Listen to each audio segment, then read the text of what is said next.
What's up YouTube, this is your boy Prophecy here today, coming at you with a video of which I don't normally do. However, when I've done these in the past I get good reviews, so that's what I'm going to do for you today. I have got an unboxing video for you, and I'm quite excited to get on with this and unbox it, because this is something that I've wanted for a long while. That was a little bit of a giveaway that I just saw it in the corner of the screen. It's something that I've wanted for a long while since it was announced, and I got it a couple of months back and I've played with it, so I can really give you a good unboxing and a good review of this thing right here today. So without any further hesitation, I know the anticipation is getting within your veins. You guys just want to see what I'm going to be unboxing for you today. It is the Xbox One Elite controller. Boom, what a bad boy. This controller is an absolute beast.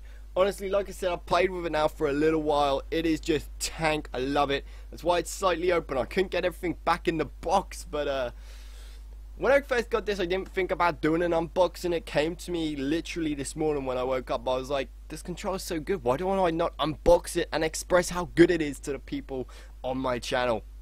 So this is the very front of the box, a sleek, nice design. It just literally says Xbox Elite. You got the picture of their wireless controller, and then it says something in a foreign language underneath. On the side of the box, you got everything that it contains. So it says controller, interchangeable D-pad, interchangeable thumbsticks, paddles, a carrying case, AA batteries, and a USB cable. There's a picture of the paddles on the back there on one side of the controller. You can see the two paddles, the hair trigger stop right there, the grip, and the analogs, blah blah blah. Not the analogs, sorry, the triggers. And on the back, you have an image of the front of the controller and the back of the controller with what you can see, the lines coming off there. They then go on to describe sort of the interchangeable thumbsticks and D-pad to customize your experience. Optimized for any game. You have a configure 1 and configure 2 where you can change the buttons around and you don't have to physically change the buttons and settings. You just flick the little switch on your controller.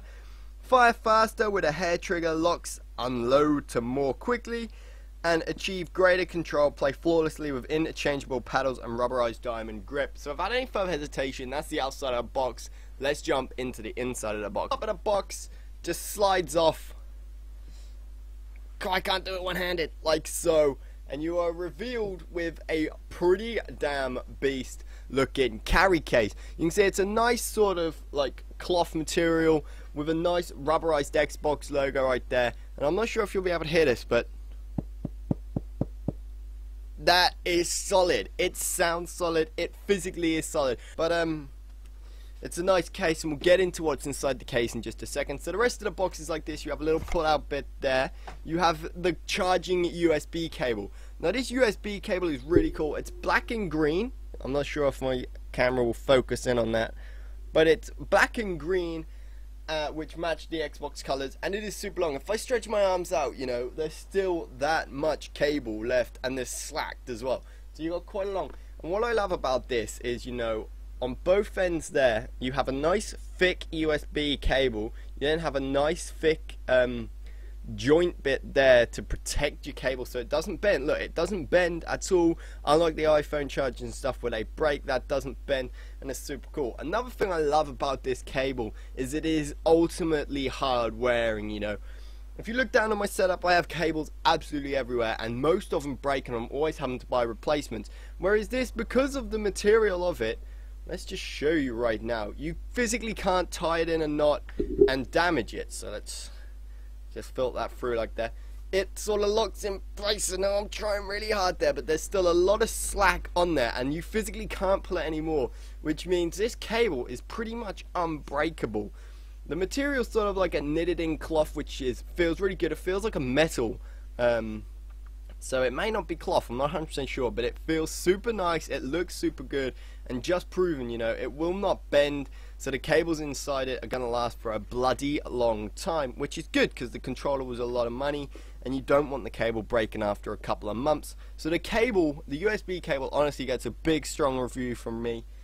Inside the rest of the box is just setup guides and instruction manuals and stuff. One thing I would like to have seen in here is like maybe a sticker, like an Xbox logo or something like that, but hey, that's just me. I like stickers, I like that sort of collectible stuff.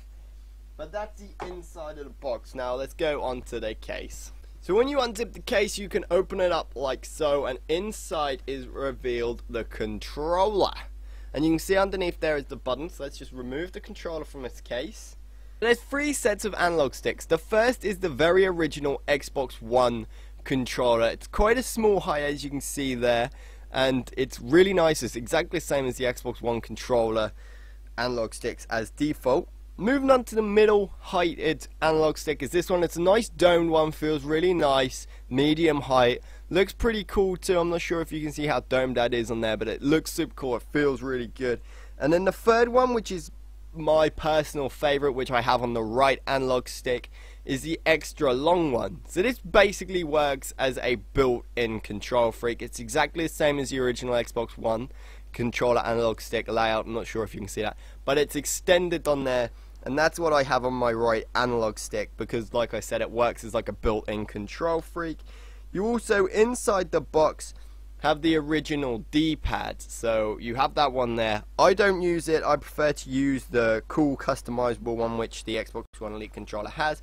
And also in here you have a little pouch there where you can probably store headphones maybe, or the charging cable for when you're carrying your Xbox One Elite controller around. So we'll put that down on the floor. Now onto the bad boy itself. So let's talk about this controller a little bit. It's super cool. That's the D-pad which I was on about, which I love. It looks super cool. On here you have obviously the normal button layout. Your buttons are interchangeable though, so you can just pop them off like so. They're magnetic, so they're easy pop off, pop on, lock on, pop off like that, and they lock in place. Super cool. You got this nice chrome look across these top bits here, which looks super cool. And in the middle of your controller here, you got a little slidey bit there, and it's called the configure button. So you have 2 configurations on here. Number 1 is sort of when you first plug it in at default. Number 2 is thingy, but you can go onto the Xbox and change it all around and have one configuration for one game and another configuration for the other game. So you don't have to go into settings and change the buttons around. You literally just flick that switch and spadoom, it's done. You're onto your second configuration.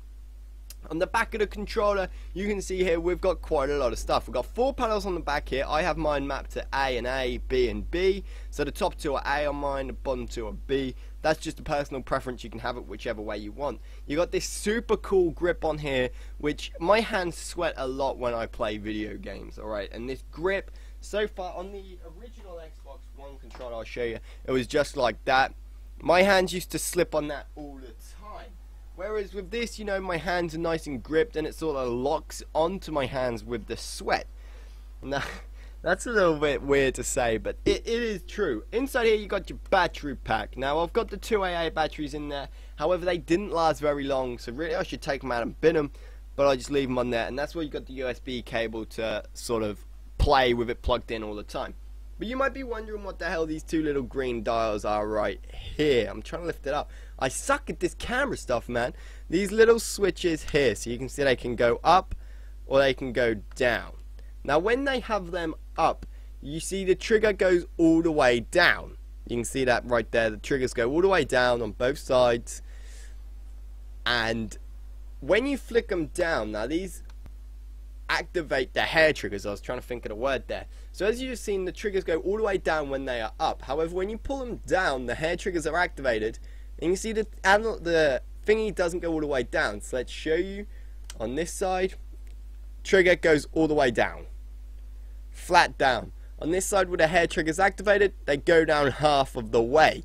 So when you're playing Call of Duty and stuff, this is crucial. You want to be firing as quick as possible. So by having it where your finger goes all the way down, you've then got more time to lift that finger up and press it down and activate it as such. I'll try to keep my fingers out of the way. Let's do that again. So if you're using a semi-auto rifle, you know, you're going to have to be going like that and waiting for the trigger to go all the way down and all the way back up, all the way back down, all the way back up. Whereas with the hair triggers activated, you can do it much quicker because they got half of the distance to travel. You see that? So I love the hair triggers, and they feel so good and responsive on this Xbox One Elite controller. And I mean, some games you don't want them, like on racing games, you might not want them to pull halfway, you might want to feel it go all the way down. But the hair triggers are fantastic and something that I love. So that is the unboxing of the Xbox One Elite controller. However, I'm going to show you real quick the configuration settings on the Xbox One. So without any further hesitation, let's jump straight into the settings. Alright, so guys, we are on the Xbox One settings for the controller. And as you can see here, you have the basic settings of assign to someone, buzz so you can feel your vibrators still working in there. No update available. You can adjust volume when you have the headset plugged in. I forgot to show you, you have the 3.5mm jack on the bottom there. Unfortunately, it's not focusing. But you have that on the bottom there where you can review your volume and you can adjust that in here. But the main thing here is button mapping. So as I was telling you guys, you have configuration 1 and configuration 2. You can see it's slightly better on your screen right there. Come on, Cortana, move out the way. Configure, right. So here you have configuration 1, like I said, I got A, B, B, or configuration 2, where I have A, B, X, and Y. So it's just a default there. So on configuration 1, my buttons are laid out like so. Configuration 2 is laid out like so, and you can customize these by simply going on. Oh, that's referred it to the default, which was fine. Let's go on to configuration 2, and you can edit. So I'll just show you. So you can go button mapping. You can go on here, and you want button A. So you want button A, and you can remap it to, let's say we want the top bumper. You scroll down. We want. Oh no, that's my bad. So you go on here. I'm getting used to this, I promise. So you go on here, you choose which button you want to remap. So say I want to remap the upper right paddle, which is this one here. You press on that, and we want to change that to the A button. So you just go down, you go done, boom, that's it right there, it is done. Alright, so you can map the buttons to whichever way you want them to be. You can have it so this button here is right click. If we just press back real quick, you can see there's different Forza ones where the bumpers up here are these paddles down here, and so on and so forth. I'm still getting used to this, you know.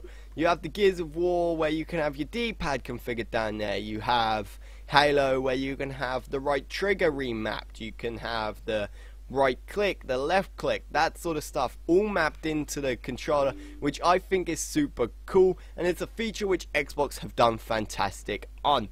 So, you know, I'd like to say a huge shout out for Xbox for doing this, you know, man, because they have done absolutely fantastic. And if I was to give a number rating of the Xbox One Elite controller out of 10, it would hit a strong 25. It is that friggin' good. Honestly, if you have the money laying about and you want to buy the Xbox One Elite controller because you're an avid gamer, whether you play on the PS4 or the Xbox One, or if you own both consoles and you play the PS4 more or whatever, I would still recommend buying the Xbox One Elite controller because it is just so fantastic. It looks good, it feels good, it plays good. It is good. This Xbox One Elite controller is the most amazing accessory to buy for your Xbox One. I'd like to thank you so much for watching this unboxing video and review. If you did enjoy it, remember to hit that thumbs up and smash that subscribe button for Call of Duty, Halo, Destiny, Gears of War, all different kinds of games. I'm playing them all now. Hit the subscribe button for daily videos. But until next time, which will be tomorrow, I've been your boy Prophecy, YouTube. Peace out.